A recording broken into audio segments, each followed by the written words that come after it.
Како го направивте прво овој Гинисов рекорд? Колку беше предходно, колку е сега? 29 часови беше предходно, ние сега го рушивме со 1 час и 2 минути над рекордот. Ако ве прашам што го врти светот, најверојатно ќе ми одговорите парите. Меѓутоа, што се парите без луѓето кои што тие пари ги користат за да создадат вредност, да создадат бизниси, да создадат некакви иницијативи и се останато. А овие луѓе најчесто и припаѓаат на стартап заедницата, која што има мноштво идеи, но нашата денешна соговорничка им помага тие идеи да ги развијат и да добијат финансирање за истите да ги реализираат. И оваа епизода е целосно поддржана од Здруженијето за истражување и анализи ЗМАј. Зборуваме со Сања од Networker. Сања, здраво, како си? Здраво, одлично. Сања, ти ни доаѓаш од Networker и работиш доста со бизниси. На некој начин го гледате светот преку она што го продавате надвор од Македонија, односно она што вашите соработници го продаваат надвор од Македонија. Па моето прашање е што го врти светот сега, кога е стартап во прашање? Страста.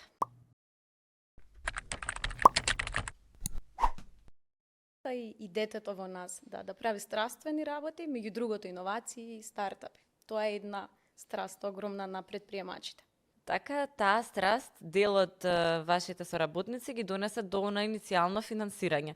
Треба да кажеме дека особено на почетната фаза кога се бизнисите, ретко добиваат доверба од инвеститорите и потребно им е навистина да ги убедат во тоа дека тие имаат потенцијал. Меѓутоа, вие успеавте во изминативе години да стигнете до бројка од 2,5 милиони евра во инвестиции во стартапите.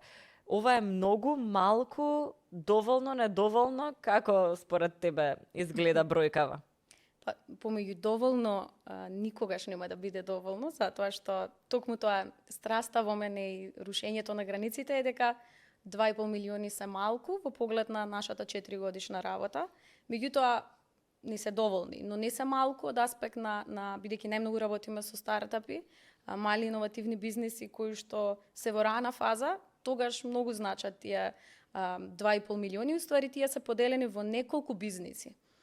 Така што инвестиција од 20-30 илјади евра па до 50 илјади евра во рана фаза е многу значајна за еден предприемач да може да се посвети на тоа што е најважно, а тоа е идејата што има, да развие некаков прототип од истата и да тестира, да проба на пазарот и учи преку грешки. Која е најголемата сума што некој е добил во таа присид фаза или во некоја почетна фаза кај нас воопшто и преку вашите програми? Кај нас воопшто имаме, како држава, имаме примери од пола милион евра, дечките од Хауицар, а во Networker 300.000 евра. Меѓутоа пак присид е многу широк диапазон на тоа што е присид, дали е некој што има само идеја, дали е некој што има прототип. Сепак за да добиете 300.000 евра или долари, потребно да сте во малку понапредна фаза од само идеја, апсолутно. За да се добие финансирање, потребно е да се презентира пред инвеститори. Ние генерално кај нас и двете сме завршиле на економскиот факултет и тука некаде генерацијски сме слаби во презентацијски вештини, да кажеме. Општо многу малку се тренираат таквите вештини на факултетите на оние редовни програми кои што се нудат.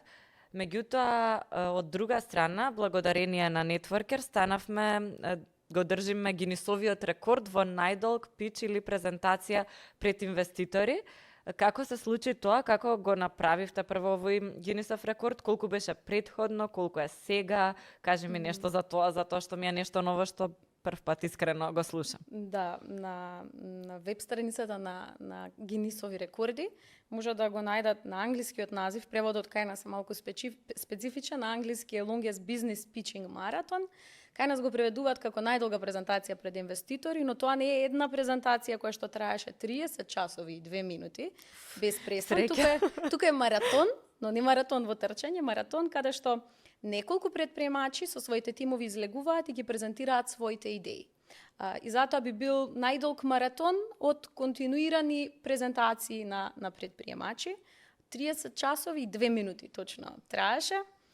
се уште ме обзема та не беше трема, некој позитивна еуфорија, ми излегува сликата кога го поминавме 29-тиот час, бидејќи толку точно до тогаш беше поставен претходниот рекорд, од Ричард Бренсон е поставен рекордот, собственикот на Virgin групацијата, исто човек на кој што го пратам, човек од кој што се инспирирам и индиректно испадна токму и негов рекорд да рушиме, меѓутоа исто работи со стартапи и со иновации. 29 часови беше претходно, ние сега го рушивме со 1 час и 2 минути над рекордот и е многу тешко искуство. Пак ќе си го браниме назад. Ќе го земаме назад. Меѓутоа, цевкупно презентира преку 60 тимови кои што се ротира.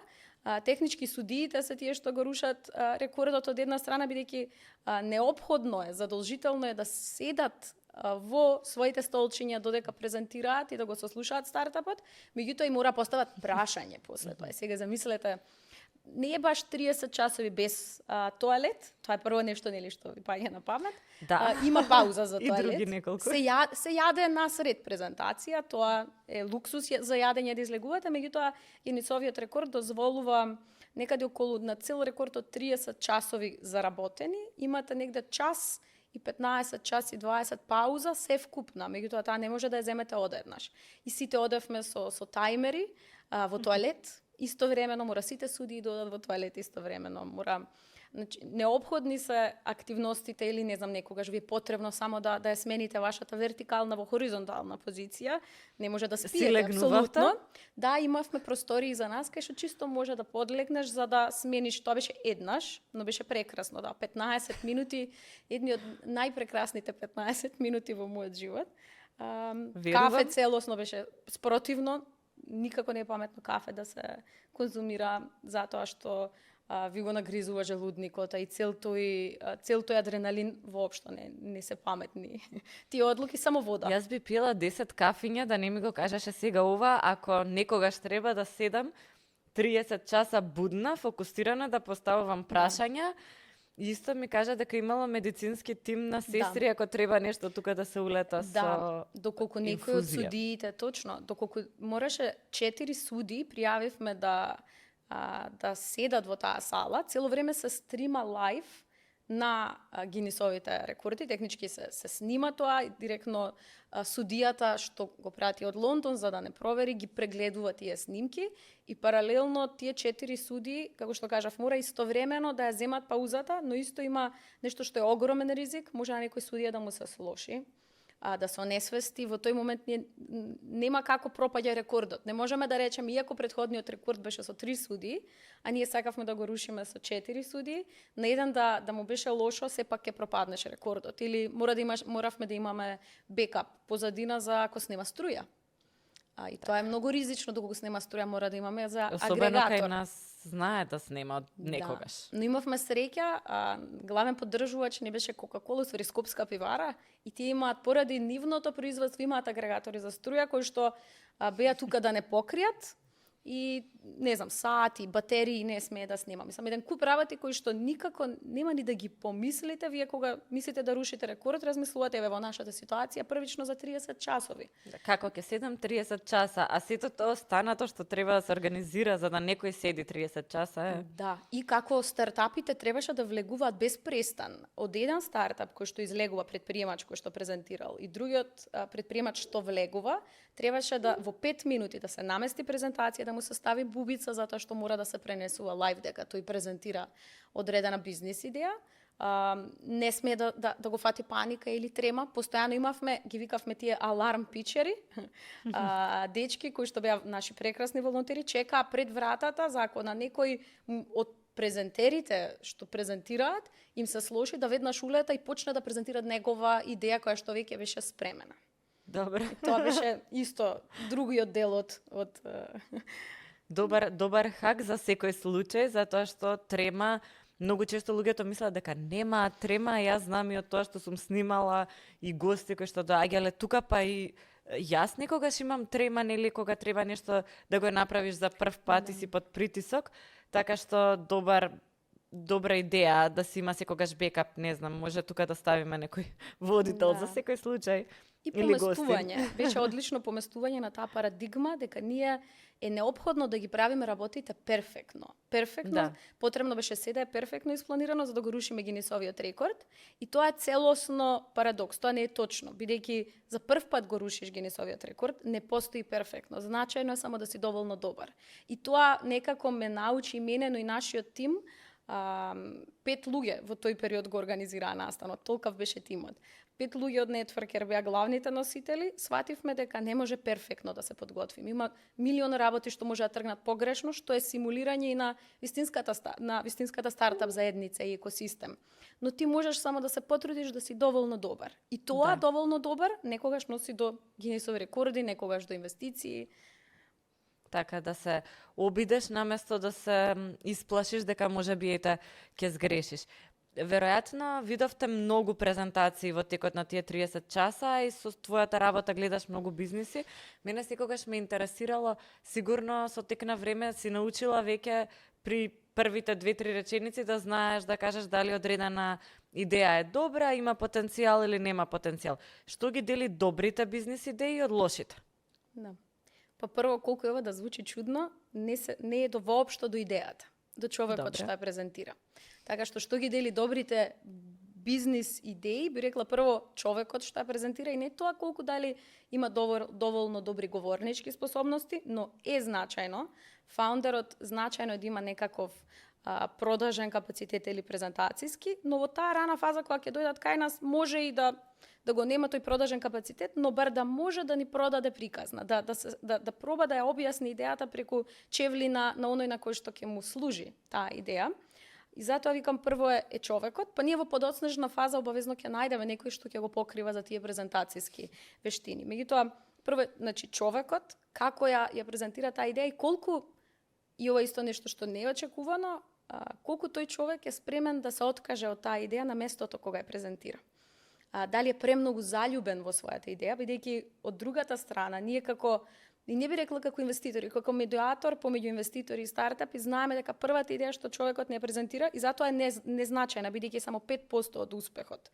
Ако пробаме да го ставиме во бројки на еден стартап, знаеме дека таа идеја првата што ја презентира апсолутно не е таа која што ќе биде крајната и со која што ќе постигне драстичен успех.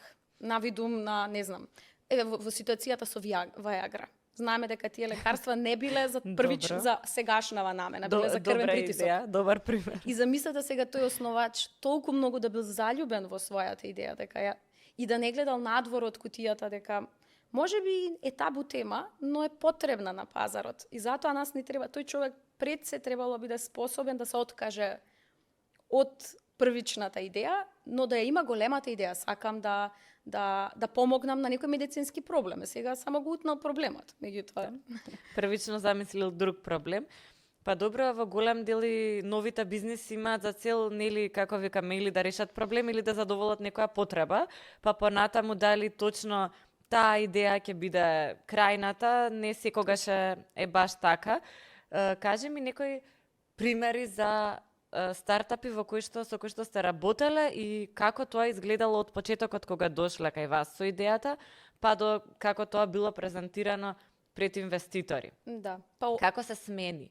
И ти често сакаш да го спомнеш Dead by PowerPoint, кога нели прво се презентира дека најчесто оние кои што те слушаат треба да ти ја побијат идејата на некој начин. Да. Па баш нешто што и во претходното прашање е апликативно, а не го споменав, е и потенцијалот на пазарот. Технички во првата презентација пред Networker или со наша помош пред инвеститори, потребно е да се представите тоа, како што кажав, како предприемач од аспект чив проблем решавате. Зошто? Значи, покрај човечкиот фактор, колку сте заљубени во идејата или колку сте спремни да сте заљубени во визијата, а не во конкретната идеја.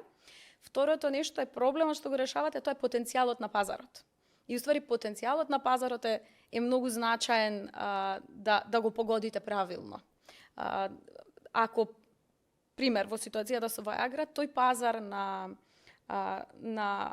медицина, на фармација и така натаму е многу значаен и сепак станува збор за пазар кој што редовно луѓето го купуваат, тој што има некаков медицински проблем, редовно го конзумира. Така што инвеститорот ќе гледа некој друг пример.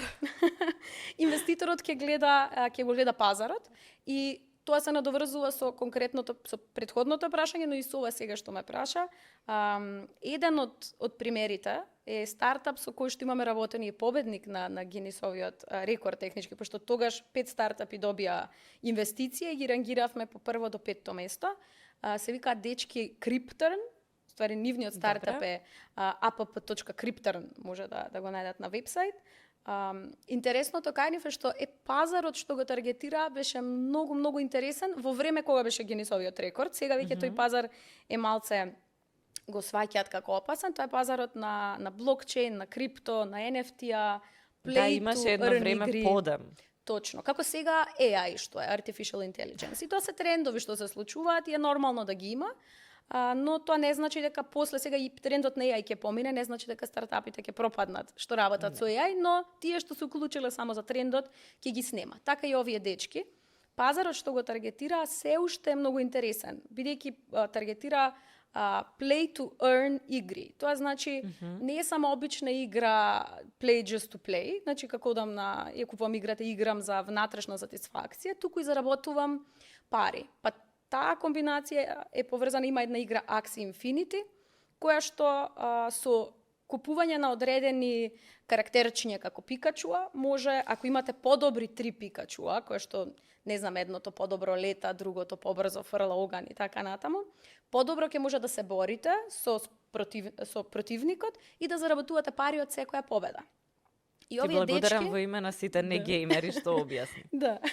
И технички овие дечки, првата идеја што ја презентира, тотално не е со ова сега што е. Значи, има разлика во рок од година и пол со која е вистинската идеја со која што сега се лајв.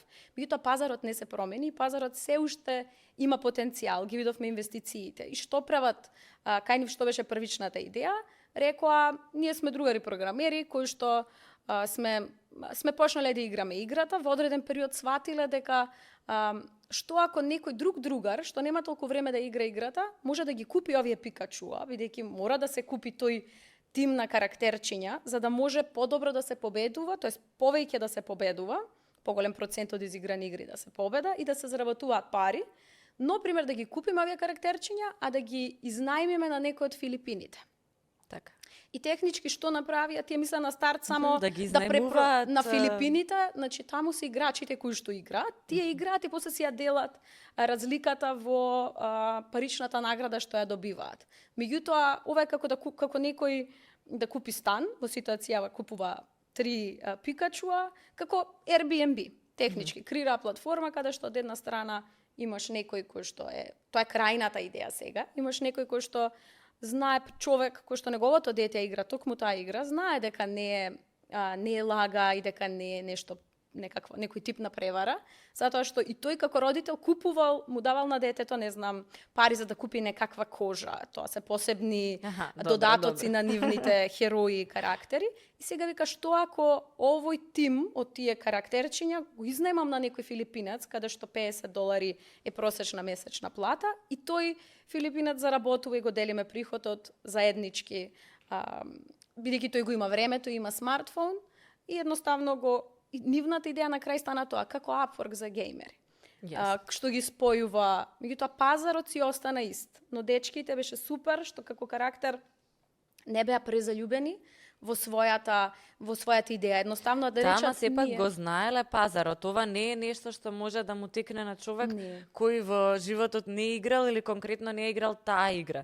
Тие доаѓаат од тој пазар и мене ми е интересно дека многу често така се случува или оној кој што го развива продуктот, или некој кој што е дел од тимот кој го развива продуктот, да се соочил со таков проблем, да го познава пазарот, па да може тука малку да се истражи дали такво нешто на вистина е потребно, па потоа да отидеме на развој на нешто за тој конкретен пазар. Ако Апсолутно. јас создавам за тој пазар, најверојатно првата работа што ќе ја направам е ќе најдам партнер кој е геймер Да. или партнерка која е геймерка сега Да, не. да, или обратно, значи затоа што тие го поминале процесот, но она што го немаа сватено, што го свативме после со заедничката работа од Networker е дека не мора да бидат тие сакаат да се тие фирма што ќе ги собираат парите од инвеститорите и тимот на Cryptern да ги менаџира тимовите. Меѓутоа, она што со Networker работа на крај свативме, јас реков, вие тргнете се од ризикот, едноставно бидете Upwork. Да. Спојувајте ги инвеститорите, понудете го софтверот за менаџирање на овие геймери, затоа што ни нудат Така. сега софтвер, точно може да се гледа кој како изиграл, кој колку победил, но него, но при тоа не го замарајте премногу сега инвеститорот да тој нема да знае кој геймер е подобар или полош. Дајте му кратки перформансни индикатори, овој победува со толкав процент, овој со толкав процент и нормално ако е подобар геймер, повеќе проценти ќе се задржи за себе со победувањето, но повеќе пари ќе му заработи на инвеститорот. Ова Помалку работа, скалабилно практично, поскалабилно бизнис идеја, и, да. Подобро веројатно за пред инвеститори. Како знаеш што ќе ги заинтересира инвеститорите, не само ти, туку во која насока да ги водиш, затоа што можеби тие имаат идеја која што е во моментов во индустрија која што е хитовска или може да се додаде некој елемент, да речеме, на artificial intelligence во тоа време на крипто или на виртуелна реалност, а може би се уште не знаат дека такво нешто постои, а ти да кажеме предпоставуваш дека инвеститорот баш тоа го бара и сака да инвестира во таков тип на игри. Како знаеш да го направиш тој меч? Па првично презентацијата кај нив започна со огромна едукација на инвеститорите. И затоа јас сега сум спремна и зборувам со Пикачу, бидејќи Пикачу сите го знаеме.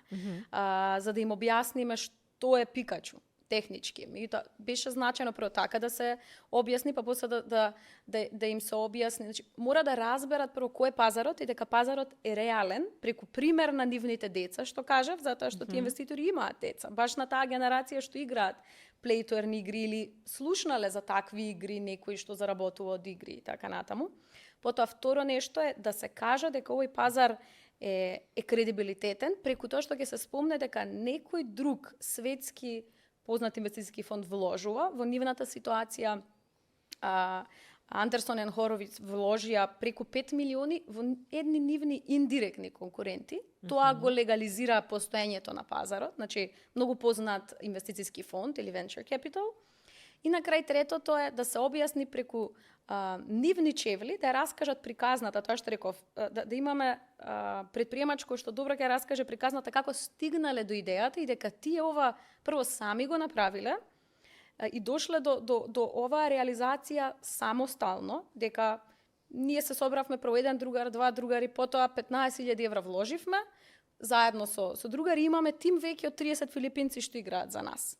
И она на што им требаше помоше и што секој инвеститор апсолутно сака да го слушне, е дека нема тие да се консултанти за како да заработуваш пари преку play to earn инвестиции. За работи преку интернет нема. Затоа да што биде. тогаш ако сте консултант, стартапот нема да креира вредност. Тогаш го продава само своето време.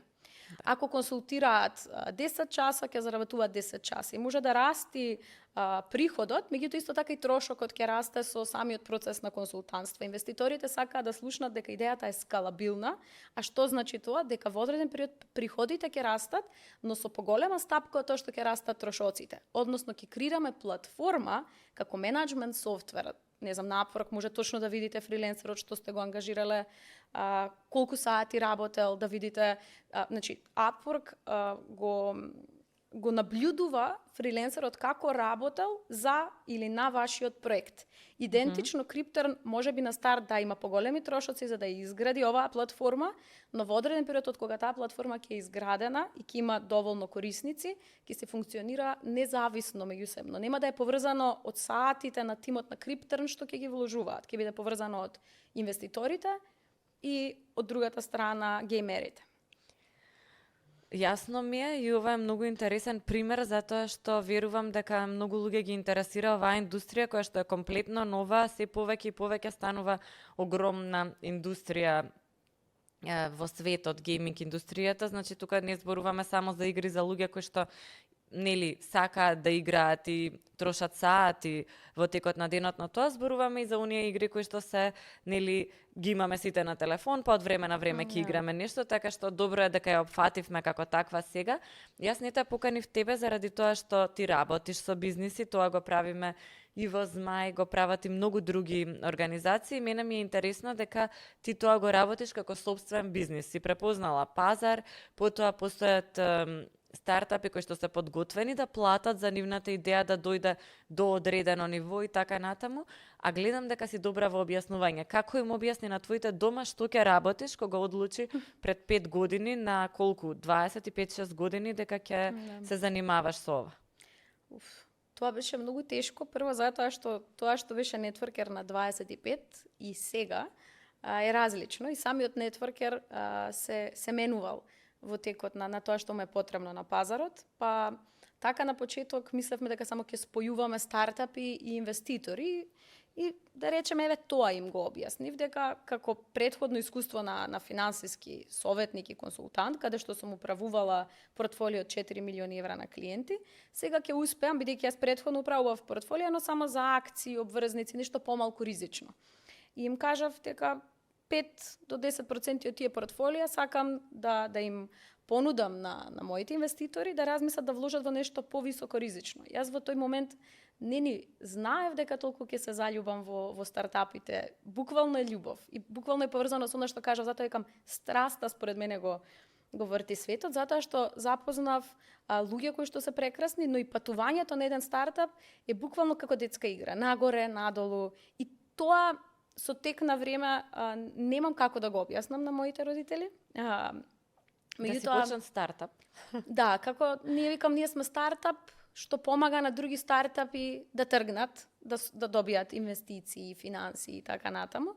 Но во таа прва фаза не ни објаснува. Секако не е баш многу прифатено, особено девојка, да реши да остави една во тој момент за нив сигурно бе финансиски консултант и исто работев на економски факултет и сега тоа беше како нешто стабилно, најдоброто што може да биде. Најдобро што може една женска професија, тоа е најдобрата женска професија и беше тешко. Затоа и некој пат не мислам дека треба да се објасни, само треба да се покаже. И во овие 5 години, еве сега викате, створена си за ова што го правиш, но во овие 5 години веројатно и дека си среќна. Да, но пак уште не знам дали разбираат што правам. Консултанте Сања, не знам. Тоа е секој затоа некогаш не мора да објаснувате, само покажете таа страст на луѓето, тие што ви се блиски ќе видат дека значи. Така, најчесто е така и повторно зборувавме и со Дина која е режисерка и со така низиното семејство се занимава со нешто друго, но таа вели исто и било тешко да објасни, ама нели кога го направила тоа, кога првиот нејзин филм се прикажува на Netflix, во тој момент сватила што прави, ама важно е и за семејствата да ги поддржат нели своите деца во сето она што сакаат да бидат и да го прават, а убаво рече за жените, дека многу помал процент од жените одлучуваат да бидат предприемнички, да отпочнат свои идеи и слично. 15% се кај вас само така, ако добро те разбрав. Ме интересира зошто. Јас имам своја теорија, ама ајде прво твоја да ја слушнем. Да. Па прво мислам затоа што еве од истата оваа причина. Не мислам дека моите родители не сакале да ме поддржат или еве во ситуацијата со режисерката дека нејзините родители не сакале да ја поддржат. Меѓутоа некако родителите кон девојчињата се малце по-загрижени бидејќи особено секој родител се плаши да го поддржи детето во нешто што тој не го знае дека е најдобар избор. Меѓутоа тука е тоа да бирате помеѓу две зла. Не значи дека само ако со тоа родителите не знаат што е тоа кон што Сања цели или режисер цели кој што е жена, бидејќи не знаат дека не е добро. Но кај нас општо целиот тој социолошки момент на еве не знаеме што се стартапи, па можеби не мора баш ти да си таа првата што ќе отиде таму, затоа што немаме предприемнички мајндсет или ментален склоп на не е вообичаено да сакаме да правиме импакт, бидејќи не потекнуваме од такво општество. И тоа е првично од фамилијата, да. Еве, прво потекнува од фамилијата и затоа зошто е најдобра женска професија да си универзитетски професор, бидејќи тоа е тоа што моите родители го знаеле. Но не е дека е најдобрата сега од кога ме гледаат како е може и предприемништво и како да е добра професија, затоа што ако изградиш систем кој што може да функционира без тебе, на факултет не може само да те снема 3 години како родител или едноставно и да продолжат приходите. Во предприемништво, особено вака како што кажав, ако градите систем и скалабилен стартап, како во ситуацијава со Криптърн, може да ве снема. Вие нема ни да сте главниот актер во процесот, зашто не е консултантство. Но тоа треба да ги научиме родителите. Мислам дека социолошкиот момент и еве фамилијата е прва пречка, но втора пречка според мене е тоа што жените во текот на својот развој исто се развива до факултет и после факултет. Се уште имаме жени кои што се првенци на генерација, дури повеќе, да, дури по просек се подобри, дури веќе сега сме како нација број 1 по жени во IT секторот. Значи жени кои што се програмираат, нешто целосно што е, значи некако ова кога го зборувам, логично е прашањето зошто имаме само ние како нетворк работиме само со 15% жени фаундери кои што самостално немаат машки кофаундер. И мислам дека потекнува во многу рано детство како во таа потреба за мажите се истакнуваат повеќе, затоа што такво е општеството, мажот се удвара на девојка. И мислам дека мажите се истакнуваат повеќе, тие ќе им се допаднала некоја девојка, но знаат во истиот момент дека имаат голема конкуренција, дека на таа иста девојка има повеќе во тој момент удварачи, условно земено. И тоа значи тие се многу во ред со конкуренцијата и нешто позначајно со неуспехот. Затоа што знаат дека ако не е таа девојка, добро, ќе биде некоја друга. И тоа во стартапот и како се пресликува. Ако не е оваа идеја, ќе биде некоја друга, но јас се градам себе си како предприемач. И не е проблем да во ситуацијата не е оваа девојка или во ситуацијата на стартапот, ако не е овој стартап, ќе биде некој друг. Но јас итекако ќе смислам најдобрата стартап идеја. А што се случува кај девојките? Ние мислиме дека бираме. И генерално, мислам, има жени што излегуваат надвор од кутијата и баш со предприемачите, со жените што се предприемачи што сум зборувала, многу интересно што сите тие биле тие што пристапиле на партнерот? На партнерот, да. Дали значи подготвени се за одбивање и знаат дека тоа што е нивно ќе си дојде. Дека тие бираат, зашто ние иначе мислиме дека бираме. Јута имаме пул, пазар од 10 удварачи, но во ситуацијата не е дека ти бираш, тие 10 само ти се сервирани. Да. Може би твојата таргет публика е надвор од тие 10. Истото се случува и со креативноста при креирање на една стартап идеја. Имаме иновации во државата. Како имаме иновации кај нас, и генерално жените доаѓаат со ова постои во Америка, ајде пробаме да пресликаме во Македонија, бидејќи упорно размислуваат во тој пазар од 10. А што ако размислиме во надвор, бидејќи не се спремни за тоа, што е интересно, жените кои ќе основаат бизнис, многу помалку им пропаѓа од на мажите. Токму заради ова што реков. Затоа што они не смеат да пропаднат. А некогаш е добро да пропаднеш за да дојдеш до следното добро нешто, до следниот стартап. Мене ми е тоа теоријата многу блиску до твојата, ама повеќе во насока на тоа дека уште од многу мала возраст девојчињата се учат дека они мора да бидат добри во се, мора да учат, мора да бидат уредни, значи мора да бидат совршени.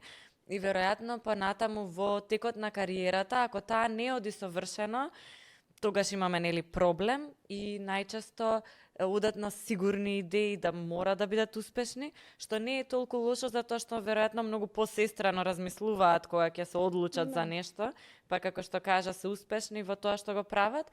Меѓутоа од друга страна треба малку да им дозволиме да се обидуваат и да ги растеретиме од сите оние грижи дека мора да се совршени или мора да бидат било какви на крајот од денот, кои што кај момчињата поретко ги гледаме. Дури ако се, зашто има и технички проблем кај една девојка, особено ако сака да биде мајка. Но тоа наместо да се користи породилно за мажи плюс. Да, и веќе имаме, мислам, не породилно за мажи. Постои како опција, но тоа не е не треба да го чувствуваме како притисок, бидејќи тоа е исто како наболедување. Не се плашиме дека една година, не де Боже, ќе бидам наболедување, но се плашам дека ќе бидам на породилно. Мислам дека тоа ги притиска жените ако се искористи како мотивација, а креативноста најчесто функционира под притисок. Мислам дека ќе е јака. Од мајки. Извини што ќе те прекинам во наша одбрана. Токму затоа што виделе што им треба на децата во текот на таа година. Одлично. Токму така, но пак жените, пак не сакам бидам сватено погрешно, жените се одлични во бизнис. Значи, жена која што или води, многу се добри во тим, по стартапи, но јас би сакала, очекувам повеќе од нашите девојки да пробаат тие да застанат на лидерските позиции на стартапи.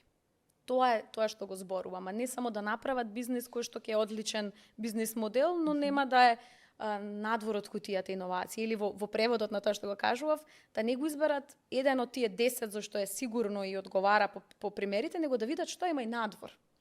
Вон тие 10 таргет пазар што им се удварале некогаш. Добра паралела и ми се допаѓа и затоа што на некој начин ги крши табуата со кој што ние, голем дел од нас, сме растени, сакале или не, дури и да не е тоа од семејството и родителите да го поттикнуваат девојчето, нели, прави што сакаш, не се замарај толку многу, дали 10 ти се пуштаат, дали 20, ако некој ти се допаѓа, слободно направи разговор. Значи има родители кои што и така размислуваат, ама што ако пријателите не размислуваат така, што ако останатите, така што добро е да се кршат тие табуа. Сакав да те прашам за некои примери на компании. Сега ќе се тргнем од женскава тема, можеме ние до утре, ама веројатно и некои само да се мажи вратам, дали би можело на женската тема. Решението не мислам дека лежи во родителите или во општеството, како е комбинација од се. Тоа е рецепт од повеќе состојки, но според мене единствено нешто и најбрзи резултати што ќе донесе е да креираме една жена прва предприемач, таа самата ќе се креира и после тоа да ги промовираме. Нас ни требаат повеќе позитивни примери. Севкупно ни треба, зашто и самиот стартап екосистем кај нас е млад. Не знам колку би рекле, ние како фирма драстично чувствуваме сега дека расте, но не е баш стара стартап заедница, не бизнисмени, него баш некој што пробува иновативно. И кога ќе се креираат жените, имаме, да, ќе имаме. И штом ги имаме во IT, прашање на време е кога ќе сватат дел од нив, ај да пробам тука. Да едноставно креирам свој продукт, да не работам на нешто кај што го препродаваат мојот труд. Мислам дека само прашање на време и ние треба да ги поддржиме тие првите жени примери, да ги поддржиме, да раскажеме. Можеш да ми кажеш некој таков пример во светот? Зборувам некоја која што тебе еве ти остава особен впечаток. Основачот на Tinder е жена. Така што ете тоа може да е не се сеќам на нејзиното име, но сега дознав дека поврзано со AI креира алатка па исто сигурно е во таа индустрија со вештачка интелигенција, меѓутоа како да се грижите за вашите односи, врски со сите луѓе, генерално, работни, професионални, има чатбот кој што ќе ви помага тоа да се консултирате. Со него и веќе резна 3, нешто милиони долари да го спроведе тоа решение. Уште за тоа не се консултиравме со апликации. Ама добро, можеби некому му е потребно, сигурно постои пазар штом нели и таа одлучила во таа насока да оди, инаку Tinder е апликација која што и тоа како функционира добро, долго и така натаму. Така што интересен пример. Сега Viagra и Tinder како ги одбра. Добро, интересни примери се, баш ми се допаѓаат. Моето прашање е кога ние ќе излеземе од мајндсетот на лон производство. Затоа што го имаме, нели, пост Југославија, како создадено овој мајндсет, дека некој треба тука да отвори фабрика, па ние да работиме и затоа што ете ние сме поевтини, а го имаме скилсетот, ќе продадеме. Меѓутоа, се повеќе тоа не може да биде опција. Таа генерација се пензионираше, новата генерација не сака да работи за толку ниски суми и компаниите мора да размислуваат како да излезат од лон производството и да влезат кон производство на собствени брендови, да прават додадена вредност која што ќе може да им ги покрие платите, да им го покрие растот на платите кој што неизбежно ќе се случува, меѓутоа и да остане уште нешто во нашата економија. Како да создадеме плюс вредност, како да правиме повеќе компании кај нас, што е она што ни недостасува? ова често го кажувам и пак ќе речам, ќе биде предприемништво, но тоа не значи отварање на бизнис. И затоа пак ќе кажам, стартап е нешто што ако биде, има ризик да не биде успешно, но ако биде, последните 5 години нема да расти како IT компаниите што растат дополнително, не знам, од 30 пораснале на 300, него пораснало на драстично, на јадници вработени. Огромна бројка постигнало и немаме се уште Upshift е одличен пример за тоа како добиле инвестиција пред токму во време на COVID и сега веќе не знам, повеќе од 5 пати, 10 пати се пораснати во број на вработени. Затоа што тие не креираат вредност со консултантство, туку креираат продукти кои што се продаваат конкретно за амерички пазар. И сега овој пример секогаш кога Тоа е наша компанија? Наша компанија. И сега овој пример, мислам, имаат и амерички кофаундер, меѓутоа цел тим и се е тука. Тоа што и како плати се одлични, не се со ниски плати, значи не е заради ниската работна рака. Па веќе имаме квалитетни луѓе кои што работат на светско ниво, ако тоа некогаш во иднина го поддржиме со образование, ние немаме потреба да размислуваме веќе така. Така. Со тоа што кога ќе кажам ова, секогаш од другата страна ми викаат, па сите ли ќе бидеме предприемачи, сите ли ќе имаме стартапи, и јас лесно викам не, но тоа не значи дека не може секој човек да има мал дел или учество во стартап. И што сакам, најдобар пример за ова е Израел, иако во ситуацијава се наоѓа во тажна ситуација, сметам дека како држава, која што е само 4 пати поголем од нас во број на жители, но неспоредливо поголем од нас во бројот на стартапи, и дури ќе ги наведам юникорни, 300 юникорни имаат. Што значи тоа? Тоа значи стартапи кои што во рок од 3 до 5 години стигнале до 1 милиарда вредност. И замислете, таа држава, која што е 4 пати поголема од Македонија, има стартапи многу, а 300 од нив, само тие 300 донеле 300 милиарди вредност во државата. Најмалку, да, тие вредат над таа стапка. Така што на прашањето сите ли ќе имаме стартап, моето контраврашање по овие 300 милиарди некој треба да вработат. Но нема да го вработат затоа што ќе му дадат плата од минималец, затоа што работи не знам, нешто што е само за препродажба на сати. Него ќе му затоа што самиот вработен потребно е да биде вклучен во креација на некоја вредност која што не е само за Македонија или не е само за Италија, него иновативна на глобален, на светски пазар. И ако тоа се потрудиме да го направиме, мислам дека ќе имаме и таа додадена вредност или данок на додадена вредност, ДДВ, ќе имаме поголемо, бидејќи не е исто да извезуваме само работна сила по сати, примерно за извезувам бидејќи тоа е извоз. Имам дизајн тим тука и го препродавам. Тука е $40, надвор е 80 или 20.